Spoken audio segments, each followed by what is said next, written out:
Level 3, level 4, level 5 और level 6, मतलब 2 से लेकर लेवल 6 तक की जॉब है, जिसमें बहुत ही आसान है यदि आप एक टारगेट को लेकर एक बहुत ही अच्छी रणनीति के साथ शुरुआत करते हैं। सबसे अच्छी बात इस भर्ती में क्या है कि आप लगभग रेलवे के लिए 1 से 1.5 साल से आप लोग तैयारी कर रहे हैं।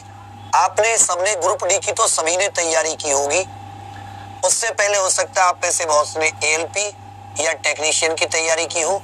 का मतलब साथी क्या है कि आप ऐसा नहीं है कि तैयारी के मामले में बिल्कुल नए हैं या आप इस आरआरबी को नहीं जानते कि इस बार पेपर कैसा आ रहा है, लेकिन जो चाहे ग्रुप डी का पेपर हो, चाहे एएलपी टेक्नीशियन का सिलेबस हो, इनका जो सिलेबस था वो बहुत ही छोटा करके और कुछ शब्दों में कह दिया गया था कि भाई ऐसा ऐसा आएगा। लेकिन जैसे हम आरआरबी एनटीपीसी पर आते हैं तो हमारे सिलेबस में बहुत ज्यादा एकदम डिफरेंस आता है।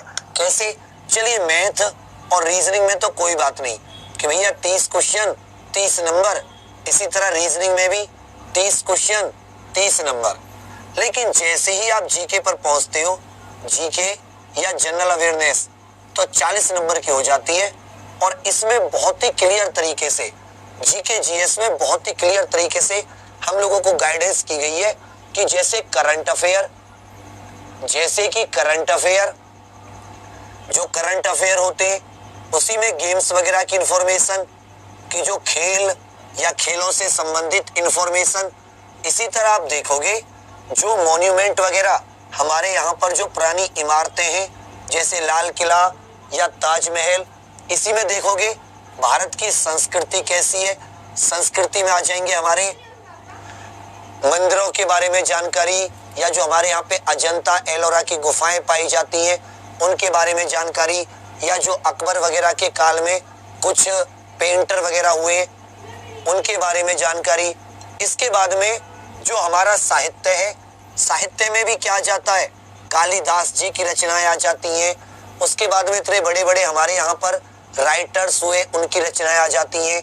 जैसे आजकल किसी को नोबेल मिला, किसी को मैन बुकर प्राइज मिला, तो उनके बारे में जानकारी किसमें आ जाती है, लिटरेचर या किसमें आ जाती है, साहित्य में आ जाती है। उसके बाद में आपसे कह रखी है general science and life science. General science and life science मतलब कहने का मतलब है कि आपकी साइंस आ जाती है। और साइंस में इन्होंने क्या क्या कह रखा है, वही 10th क्लास सीबीएसई। इस बात पर आपको बहुत अच्छा गौर करने की जरूरत है। और यदि जैसे मैं 1-1.5 साल से इनमें से जीके जीएस में तो हर एक सब्जेक्ट से वाकिफ हूँ, बहुत अच्छे से डीप अध्ययन किया हुआ है। कुछ लोग होते एक सब्जेक्ट का, मैंने इसमें बहुत अच्छे से दिमाग लगा के जीके के हर एक सब्जेक्ट को परखा है। मैं सच बता रहा हूँ, सीबीएसई की जो आपकी एनसीईआरटी की बुक होती है, या 10th क्लास सीबीएसई कहना, यहाँ पे एनसीईआरटी कहना उचित होगा।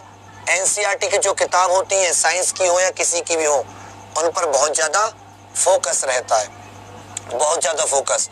उसके बाद में हमारे बारे में इसमें ज्योग्राफी की हर एक चीज को बता रखा है, चाहे फिजिकल ज्योग्राफी हो, धरती कैसे घूमती है, या सोशल ज्योग्राफी हो कि जो हमारे यहाँ पर या विदेशों में बहुत सारी जनजातियां पाई जाती हैं, या इकोनॉमिक ज्योग्राफी हो। इसका मतलब कि भारत में कहाँ पे खनिज पदार्थ पाए जाते हैं, कहाँ पे स्टील पावर प्लांट पाए जाते हैं, कहाँ पे कोयला पाया जाता है, कहाँ पे लोहा पाया जाता है, इनके बारे में जानकारी।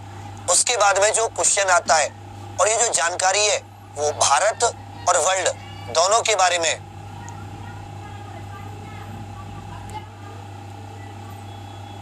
ठीक है साथियों, उसके बाद में जो आता है वो आता है space and nuclear programme of India.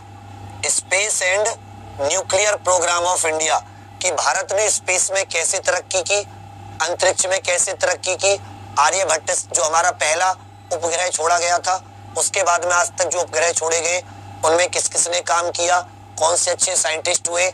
इसी तरह भारत का न्यूक्लियर पावर प्लांट जो है कि हमारे यहाँ पर पहला परमाणु बिजली घर कब बना, या परमाणु शक्ति से बिजली बनाने की प्रक्रिया कब शुरू हुई, या जो हमारा भाभा एटॉमिक पावर प्लांट है, BARC Bhabha atomic research centre, वो कब शुरू हुआ, कहाँ कहाँ पर हमारे न्यूक्लियर पावर प्लांट है, इनके बारे में जानकारी। उसके बाद में इन्होंने बहुत अच्छे से दे रखा है हिस्ट्री अर्थात इतिहास। मैंने क्या कहा कि जीके जीएस को बिल्कुल आईएएस जैसा सिलेबस बना दिया है, एक एक चीज को बहुत क्लैरिफाई करके दिया है। हिस्ट्री ऑफ इंडिया और हमारा फ्रीडम स्ट्रगल, मतलब हमारा जो स्वतंत्रता संग्राम था और जो हमारी पुरानी एंशिएंट हिस्ट्री और मेडिवल, मतलब प्राचीन भारत या मध्यकालीन भारत, सब के बारे में, उसके बारे में आपको बहुत अच्छे से दे रखा है। पॉलिटी में भी आपको पूरी की पूरी बता रखी है कि क्या होती है पॉलिटी, कॉन्स्टिट्यूशन, उसके बारे में पूरी की पूरी जानकारी। वही space nuclear programme, United Nations और वर्ल्ड ऑर्गेनाइजेशंस के बारे में बता रखा है। क्या होता है WHO, क्या होता है IMF, वर्ल्ड बैंक, इन सब के बारे में जानकारी। उसके बाद में एनवायरमेंट के बारे में कह रखा है कि ग्लोबल वार्मिंग वगैरह क्या होती है, कौन से एनवायरमेंट की ऐसी चीजें जिनसे हमें परेशानी हो रही है। उसके साथ आपको क्या कह रखा है, कंप्यूटर। देख रहे हैं, एक सब्जेक्ट क्या बढ़ा दिया, कंप्यूटर बढ़ा दिया। कंप्यूटर के बारे में बहुत इजी एकदम बेसिक।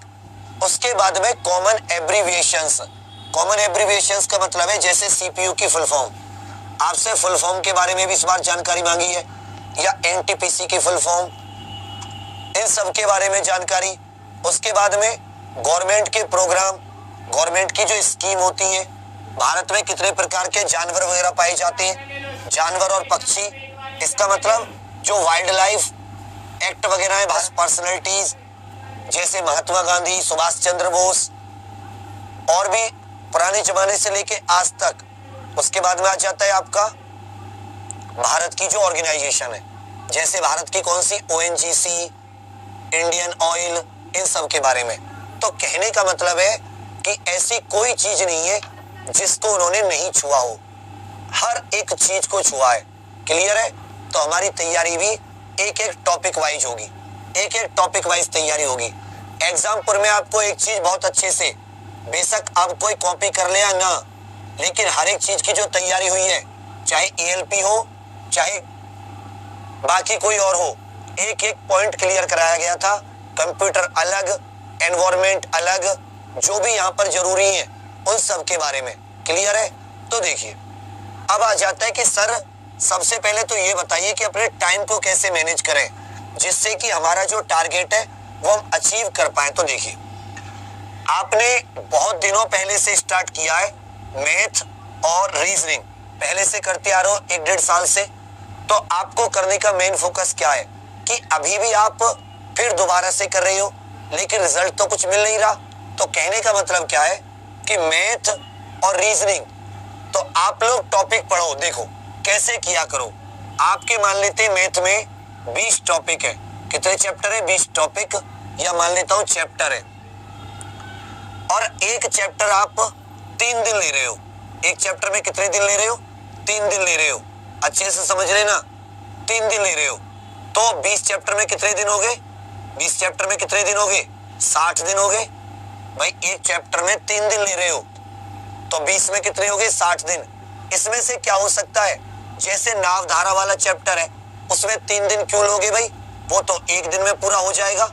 तो कुछ ऐसे चैप्टर है जो 3 से ज्यादा दिन लगेंगे, तो मैंने एक एवरेज निकाल दिया। तो कहने का मतलब कि 3 दिन में आपने 3 घंटे तो एग्जाम्पल पे पढ़ाई की क्लास में, फिर आपने क्या किया, उसका रिवीजन किया। अब क्या कहोगे कि रिवीजन का समय कहां से आएगा, तो रिवीजन का समय भी बताऊंगा मैं। तो 60 दिन में आप अपना सिलेबस कंप्लीट करो टॉपिक वाइज, एक एक टॉपिक के ट्रिक, कौन सी ट्रिक लग सकती है, उसको जल्दी जल्दी मैं कैलकुलेशन कैसे कर सकता हूं। आप लोग क्या कर रहे हो, आप लोग यहां फंस जा रहे हो, इसके चक्कर में कैलकुलेशन को भूल जा रहे हो, समझ नहीं पा रहे हो कि कैलकुलेशन यदि फास्ट होती है तो ट्रिक की कोई जरूरत नहीं होती। तो चीजों को बिल्कुल बेसिक से पकड़ने की कोशिश करो कि ऐसा क्यों हो रहा है, ऐसा ही टीचर को मजबूर करो कि वो वहीं लेकर जाए, बेशक फिर उसमें ट्रिक लगा दे। तो इस तरीके से आपका 60 दिन में टॉपिक, 90 दिन का टाइम है आपके पास, 60 दिन में आपका टॉपिक कंप्लीट होने का एक एक आपकी कॉपी में नोट होना चाहिए कि जब आप रिवीजन करो 30 दिन में तो आपकी कॉपी आपके सामने हो।